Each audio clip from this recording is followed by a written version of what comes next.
Polemik mengenai politik dinasti di Indonesia kembali mengemuka setelah KPK menangkap adik Gubernur Banten Ratu Atut Khosyah, Tubagus Heriwardana, karena dugaan suap pilkada. Tertangkapnya Tubagus Heri kemudian dihubungkan dengan dinasti politik yang selama ini berkuasa di wilayah Banten. Sistem politik yang berlaku saat ini memang telah memungkinkan munculnya dinasti politik di banyak wilayah di Indonesia. Pro kontra mengenai politik dinasti pun berkembang. Banyak pihak memperdebatkan sah tidaknya atau patut tidaknya. Sebagian pihak menilai politik dinasti bukan hal yang harus dilarang asal melalui proses dan kaderisasi yang benar. Terlebih karena hal ini menyangkut hak setiap warga untuk berpolitik. Namun banyak pihak yang khawatir politik dinasti akan menumbuhkan oligarki politik sehingga tidak sehat untuk demokrasi maupun regenerasi kepemimpinan politik. Politik dinasti juga berdampak buruk bagi akuntabilitas pemerintahan karena lekat dengan praktek KKN. Untuk meminimalisasi dampak buruk politik dinasti, DPR saat ini berupaya memasukkan pasal yang mengatur politik dinasti dalam RUU Pilkada. Dalam rancangan undang-undang yang diusulkan pemerintah disebutkan dalam pasal 12, di mana calon gubernur tidak boleh memiliki ikatan perkawinan dan garis keturunan dengan gubernur petahana kecuali ada selang waktu minimal setahun. Sedangkan pada pasal 70 mengatur hal yang sama untuk calon bupati kecuali ada selang waktu minimal 1 masa jabatan. Dengan cara adalah membatasi keluarga petahana itu ke samping, ke bawah, ke atas, ya. Tidak boleh mencalonkan dalam satu periode. Ya. Jadi kalau saya jadi bupati, untuk 5 tahun ke depan, keluarga saya, bapak saya, ibu saya, adik saya, istri saya itu tidak boleh mencalonkan untuk 5 tahun ke depan. Setelah itu baru boleh. RUU Pilkada kini masih dibahas di Panja DPR dan ditargetkan selesai akhir tahun ini. Kita nantikan apakah RUU Pilkada ini nanti mampu membatasi praktek politik dinasti sekaligus mendorong pemerintahan yang bersih, akuntabel, dan profesional. Dari negara-negara asal pekerja migran dalam upaya memberikan... Pemirsa, perdebatan mengenai politik dinasti kembali menyeruak akhir-akhir ini. Di saat bersamaan, wacana untuk membatasi munculnya dinasti politik juga muncul, yaitu dengan mengaturnya lewat RUU Pilkada yang saat ini masih dibahas di Panja. Bagaimana RUU Pilkada ini akan efektif membatasi praktik politik dinasti? Kita akan membahasnya bersama pengamat politik, Bapak Heri Budianto. Selamat datang, Pak Heri. Terima kasih, selamat datang. Oke, Pak Heri, ini bagaimana ini sebenarnya perlu nggak sih diatur soal politik dinasti ini? Ya, politik dinasti ya di praktek demokrasi kita pada saat ini dengan adanya kasus penangkapan hakim ya konstitusi mantan ketua Akhil Mukhtar, saya kira membuka mata kita semua dan ternyata dalam proses demokrasi itu dicederai dengan adanya praktek suap. Maka saya memberikan penekanan politik dinasti itu perlu diatur. Karena apa? Karena politik dinasti yang berjalan di kita sekarang itu menunjukkan ada sebuah proses politik yang belum sehat ya, saya kira. Jadi perlu diatur. Namun pengaturan politik dinasti itu sendiri perlu ada sebuah mekanisme agar jangan sampai menabrak konstitusi kita. Sebelum kita ke pengaturan dan mekanisme bagaimana caranya mengatur politik dinasti ini, sebenarnya politik dinasti apa yang terjadi di Indonesia ini? Ya, kita bisa lihat sekarang dengan adanya kasus ini kita lebih banyak menyoroti yang terjadi di Banten. Padahal politik dinasti ini kan banyak mekanismenya dan itu juga menjalar. Paling tidak saya melihat ada 3 nih bentuk-bentuk politik kekeluargaan. Seperti apa saja 3? Yang pertama adalah bentuk-bentuk penguasaan kepala daerah, ya. Kepala daerah itu lalu kemudian di birokrasi ini yang belum banyak disoroti. Birokrasi misalnya seseorang menjadi kepala daerah, gubernur atau wali kota dan bupati, lalu kemudian pejabat pemerintahan, kepala dinas dan lain sebagainya juga itu dari kerabatnya. Ini belum banyak disorot. Lalu kemudian yang ketiga di partai politik sendiri, caleg. Ya, caleg di partai politik, ketuanya adalah bapaknya, kemudian sekjennya adalah anaknya, lalu caleg-calegnya dari klan keluarganya. Semua ini juga 3 hal menurut saya. Lalu kemudian yang menjadi penting juga dalam proses politik dinasti itu ada 1 hal, bentuk-bentuk elit atau pejabat politik itu untuk meraih politik dinasti khususnya dalam pilkada itu ada 2. Yang pertama adalah bentuk politik dinasti yang dilakukan dengan cara vertikal. Vertikal itu misalnya seseorang menjadi gubernur lalu kemudian habis masa jabatan karena 2 periode tidak bisa dicalonkan lagi, itu yang menggantikan adalah istrinya atau kerabatnya, anaknya. Nah, itu kan banyak terjadi. Nah, ada juga yang memperluas, ini bentuknya horizontal, yang memperluas ini yang bahaya sekali. Misalnya yang jadi gubernur adalah kakaknya, lalu kemudian menjadi wali kota atau wakil wali kota di satu wilayah dalam satu provinsi itu adalah kerabatnya, di DPRD juga kerabatnya, kemudian di kabupaten berikutnya juga kerabatnya. Ini membahayakan, karena bentuk-bentuk politik dinasti seperti ini akan menghambat dan rentan terhadap praktik KKN, korupsi, kolusi, dan nepotisme. Apa itu? Misalnya ya kita bisa lihat berbagai macam hal terjadi kalau mekanisme pengaturan-pengaturan proyek pembangunan dan lain sebagainya itu rentan terhadap praktek korupsi, karena biasanya juga akan menempatkan keluarga-keluarga tertentu yang tidak terlibat di dalam pemerintahan untuk mengatur. Sampai sejauh mana akhirnya kekerabatan ini harus diatur? Apakah hanya sebatas anak istri dan adik kakak, atau sampai keponakan begitu harus diatur semuanya dalam pengaturan agar tidak terjadi dinasti politik yang salah? Ya, polanya begini kan, Mbak. Kita lihat, memang sekarang yang mengemuka adalah klan keluarga. Klan keluarga itu kan luas. Bisa sampai saudara tiri, ibu tiri, itu kan masuk dalam rentan klan keluarga. Nah, juga begini, kalaulah kemudian nanti RUU Pilkada itu mengatur tentang itu, ada celah yang lain. Kan biasanya seorang elit politik yang ingin bertarung di dalam pilkada itu juga kan mereka ingin ada sebuah aspek psikologis ya, ingin rasa nyaman. Kalau keluarga mereka tidak, maka ada peluang lain nih, orang-orang dekat mereka. Seperti peluang seperti apa? Celah seperti apa nih akhirnya yang biasanya mereka lakukan akhirnya untuk memasukkan kerabat ataupun keluarga mereka? Ya kan biasanya kan kalau elit itu kan memang sudah membangun sebuah lingkup ya. Kalau bahasa saya semacam kerangkeng politik begitu ya, mereka membangun bukan hanya dari sisi keluarga, tapi juga orang-orang terpercaya, orang-orang yang memang kalau di kader secara politik nggak ada masalah, memang dalam politik perlu ada kader. Tapi kan kalau kemudian memaksakan diri, bukan hanya dari klan keluarga, tapi dari sisi aspek orang-orang kepercayaan untuk melindungi ya, untuk melindungi misalnya kekuasaan, lalu kemudian trennya juga seperti ini.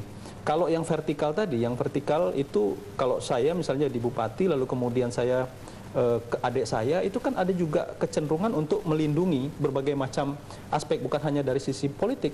Siapa tahu tadinya ada berbagai macam aspek hukum terkait dengan diri saya, kalau dilanjutkan dengan kerabat saya, itu kan bisa dijaga dalam tanda petik. Nah ini nantinya yang tadi Anda bilang kerangkeng ini yang takutnya nanti menjadi dinasti politik. Dan kalau Anda melihat RUU Pilkada yang sekarang tengah dibahas di DPR ini kan adalah salah satu upaya juga untuk membatasi ataupun untuk mengantisipasi ada dinasti politik yang salah, bisa dibilang menyimpang begitu. Anda bagaimana melihat RUU Pilkada ini? Ya, RUU Pilkada ini kan dibahas oleh DPR dengan euforia sekarang tentang politik dinasti. Ini kan momentum, menurut saya momentum yang paling baik. Yang paling mahal di Republik ini adalah soal momentum, ya. Karena apa? Kita biasanya kalau ini sudah hilang, sudah lewat, kita lupa. Nah ini kan berbatasan atau sejalan dengan RUU itu. Jadi menurut saya RUU Pilkada itu memang harus mengatur tentang politik dinasti. Nah cuma memang dalam aturan itu, sekali lagi yang ingin saya katakan, tidak boleh menabrak konstitusi yang ada. Saya ingin mengatakan begini, paling tidak ada 4 syarat. Walaupun ini perlu perdebatan yang panjang, yang harus dimasukkan di situ. Yang pertama adalah harus seorang calon itu harus mempunyai kapasitas dia ya, kemudian kapabilitas, kompetensi ya, lalu kemudian integritas ya. Memang aspek ini sangat kualitatif ya. Di dalam syarat calon dalam RUU itu saya sudah melihat, namun masih sangat ambigu untuk bisa itu menjadi sebuah aturan baku yang kemudian bisa diterjemahkan, karena masih ada celah juga ya. Karena selanjutnya kita akan bahas soal RUU Pilkada ini, apakah nantinya kira-kira akan masih ada celah atau tidak. Kita akan kupas tuntas soal RUU Pilkada ini, namun kita harus jeda dulu sejenak. Pemirsa jangan kemana-mana, tetaplah di Dialog Berita 1.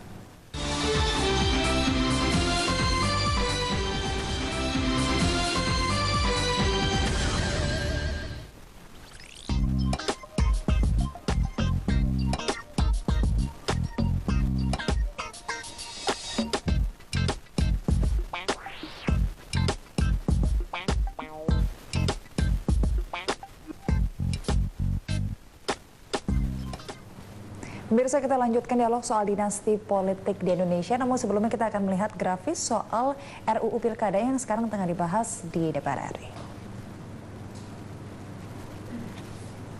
Oke Mas, kita melihat bahwa ini adalah beberapa pasal yang mengatur soal dilarangnya, ini kita bisa lihat tidak boleh memiliki ikatan perkawinan, garis keturunan lurus ke atas, ke bawah, dan ke samping, tadi seperti dibilang oleh Mas Yoga, vertikal dan horizontal dengan gubernur, kecuali ada selang waktu minimal 1 tahun. Sudah cukup tidak ini minimal 1 tahun menurut Mas Heri sendiri? Ya. Ini celah ya, saya kira celah minimal 1 tahun. Ini masih ada celah. Oke, sebelumnya ini pasal selanjutnya, ini calon bupati tidak mempunyai ikatan perkawinan, garis keturunan lurus ke atas, ke bawah, dan ke samping dengan gubernur dan bupati atau wali kota, kecuali ada selang waktu minimal 1 masa jabatan. Nah, ini lebih ke samping ya, ini untuk mencegah terjadinya tadi dinasti politik ke samping tadi seperti Anda bupati katakan. Ya ini ya. Iya. Yang tadi gubernur ya. Tadi gubernur. Oke, gimana Mas? Menurut Mas Heri sendiri sudah cukup belum nih 1 tahun ataupun pasal ini? Di sini saya melihat ya, yang gubernur tadi kenapa tidak 1 periode jabatan sama dengan bupati? Nah, ini yang saya katakan yang rentan terhadap yang horizontal tadi. Contoh misalnya, kalau bupati itu tidak bisa membuat politik dinasti yang lebih luas ya, lebih luas. Beda dengan gubernur. Kalau gubernur, seseorang menjadi gubernur lalu kemudian kerabatnya dalam jelang 1 tahun, itu tadi seperti yang kita munculkan dalam grafis, bisa jadi di tahun kedua, di tahun ketiga kerabatnya mencalonkan diri jadi wakil bupati. Jadi menurut Mas Heri sendiri seharusnya untuk gubernur lebih panjang ya jangka waktunya. Tetap diatur 1 periode, itu kan periode fair minimal 1 periode. Iya, karena apa? Gubernur inilah yang punya kans. Kan yang terjadi yang kita ramai-ramai sekarang itu sebenarnya pada gubernur ya, tidak hanya di Banten, di beberapa wilayah kan. Seseorang menjadi gubernur lalu kemudian kerabatnya menduduki posisi di bupati, wali kota, wakil bupati, wali kota, DPRD dan seterusnya. Ini yang saya katakan tidak sehat tadi.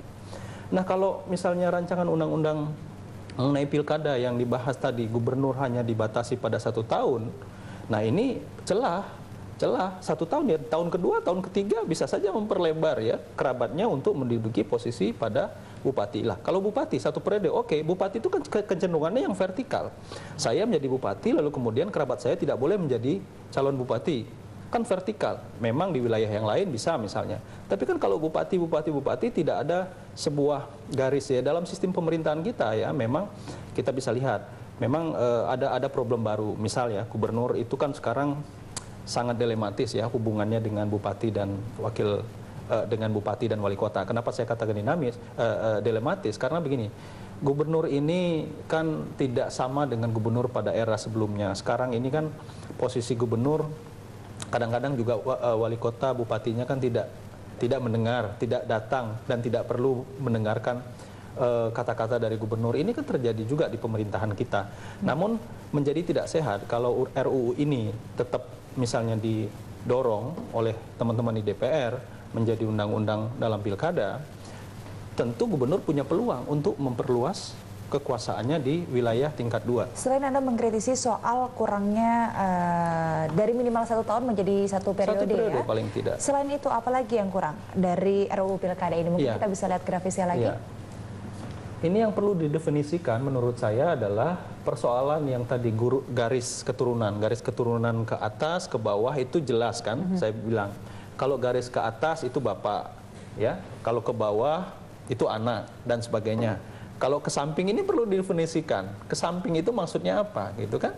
Kalau ke samping, apakah ke samping ini termasuk ibu tiri?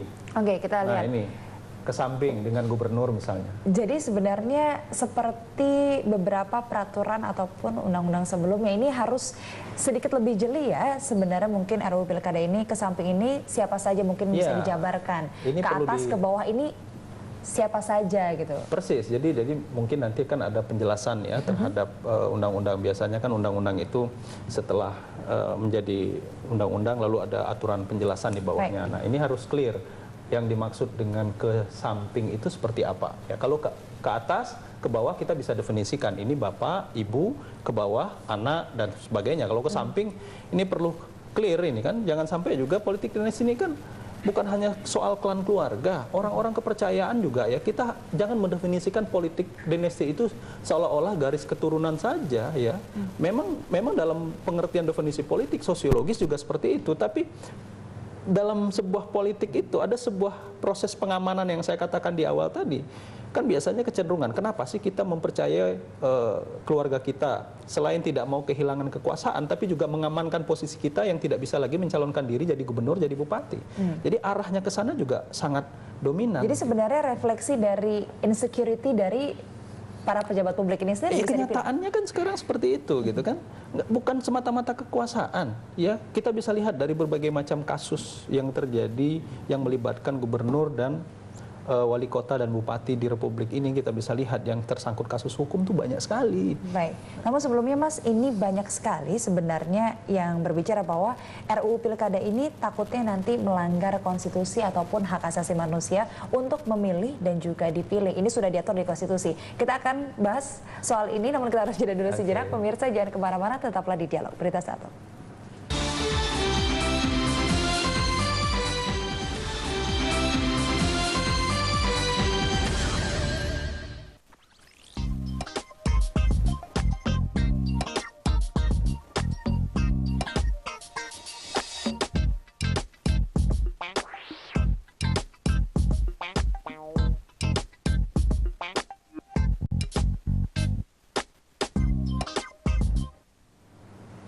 Anda kembali di Dialog Berita 1. Mas Heri, ini bagaimana nantinya Anda melihat jaminan dari RUU Pilkada ini tidak melanggar konstitusi ataupun hak asasi manusia untuk dipilih dan juga memilih? Ya, dari aspek politik ya, saya tidak bisa. Saya kira kompetensi saya bukan pada aspek hukum yang lebih detail memahami tentang makna hukum, kalau tentang Anda proses dari politik. segi Dari aspek politik, melihatnya? saya melihat diperlukan. Saya masih mengkaji dari aspek politik bahwa kita memerlukan sebuah mekanisme. Saya katakan mekanisme ya. Ini kan mekanisme, walaupun diatur celahnya apa?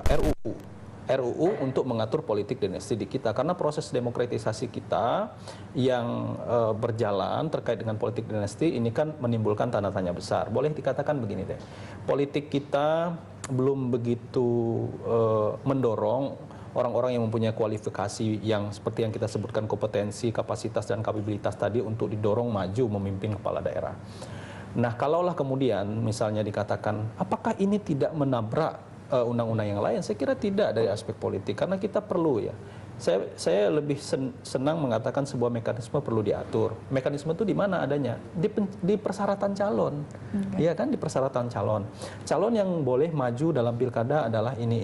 Jadi sebenarnya bisa dibilang nggak kalau misalkan celah ataupun bolongnya ini sebenarnya pada proses kaderisasi ataupun pada proses penyaringan itu sendiri.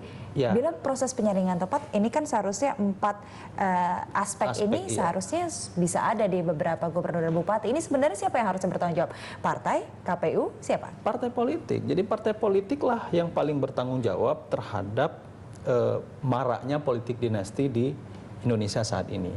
Kalau kaderisasi partai politik berjalan dengan baik, ya, semua partai, kalau partai politik ini betul-betul menjalankan kaderisasi secara baik, tidak akan terjadi, karena akan ada mekanisme internal di partai. Apa yang menyebabkan tidak baik? Karena dua hal. Pertama, ya, kita lihat dalam kancah politik kita itu uang mendominasi. Uang itu menjadi mahar yang sangat mahal. Yang namanya uang pasti mahal ya. Seseorang yang mempunyai keinginan untuk maju dalam pilkada atau caleg itu kan harus punya uang ya. Itu realitas yang tidak bisa kita hindari. Yang kedua adalah link politik. Link politik ini tidak semua orang, dan yang mempunyai kesempatan atau mempunyai link yang besar itu adalah keluarga kan. Bukan orang-orang yang seperti kita yang tidak punya kerabat di politik. Walaupun ada, hanya sedikit sekali. Tapi tadi Anda bilang soal politik uang, apakah bisa dibilang ini politik uang akhirnya menjadi ibu dari politik dinasti ini? Ya, pada kenyataan seperti itu kan. Kita balik-balik lagi tadi saya katakan bahwa ternyata operasi tangkap tangan yang dilakukan oleh KPK terhadap mantan Ketua MK Akil Mukhtar membuka mata kita bahwa proses politik kita itu sangat rentan terhadap politik uang. Politik uang itu bukan terjadi dari awal ketika proses politik pemilihan itu terjadi. Kalau itu rahasia umum. Tapi sampai pada keputusan akhir, inilah yang saya katakan bahwa ketika MK diterpa isu suap, kita makin sedih melihat ternyata suap dan korupsi itu masuk pada level tertinggi. Jadi sudah sampai pada level yang tertinggi. Tapi tadi Anda membahas soal proses. Ini berbicara soal proses, mungkin nggak sebenarnya RUU Pilkada ini akan menjamin akhirnya politik dinasti Indonesia yang salah ataupun kebabalasan ini akan tidak ada lagi. Dan kalau bisa dilihat ini berbicara soal proses juga, ini RUU Pilkada ini lumayan lama nih Mas membahasnya di DPR ini. Bagaimana Anda melihat, apakah memang dari partai politik sendiri juga ada ketakutan tersendiri membahas soal RUU Pilkada yang nantinya akan mungkin menjadi another kerangkeng bagi mereka gitu? Ya, saya kira momentum ini bisa dijadikan oleh teman-teman Komisi 2 dan DPR pada khususnya ya, semua ya, untuk tadi saya katakan menjadi momentum yang baik. Kita tinggalkanlah ego pribadi, ego partai politik, keluarga dan segala macam untuk sampai pada satu titik bahwa proses demokratisasi kita pastikan berjalan dengan baik, lalu kemudian kita tidak ribut dengan politik dinasti.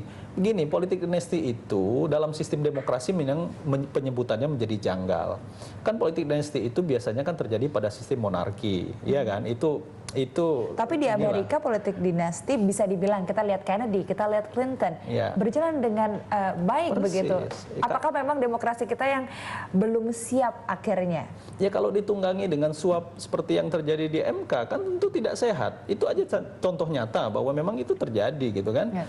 Nah, kalau misalnya proses politiknya berjalan dengan baik, masyarakat kita juga akan memilih dengan baik, dengan ada jaminan bahwa suara yang mereka berikan itu tidak diubah semena-mena dengan praktek-praktek yang tadi, yang tercela tadi misalnya. Saya kira lama-lama berjalan dengan sendirinya bahwa pada satu titik orang tidak akan mempersoalkan lagi saya, kerabat saya atau siapa menjadi pemimpin. Dan satu hal lagi, politik dinasti itu diributkan karena apa? Ada disparitas antara kehidupan ekonomi sosial si pimpinan kepala daerah dengan masyarakatnya itu berbanding terbalik. Baik, terima kasih Mas Heri. Semoga nantinya penyelesaian soal RUU Pilkada ini kita tunggu saja. Semoga nantinya bisa menjadi jawaban atas kesemrautan dinasti politik ataupun politik dinasti ini. Terima kasih Mas Heri telah datang di Dialog Berita 1. Pemirsa, kami akan kembali dengan informasi menarik lainnya sesaat lagi.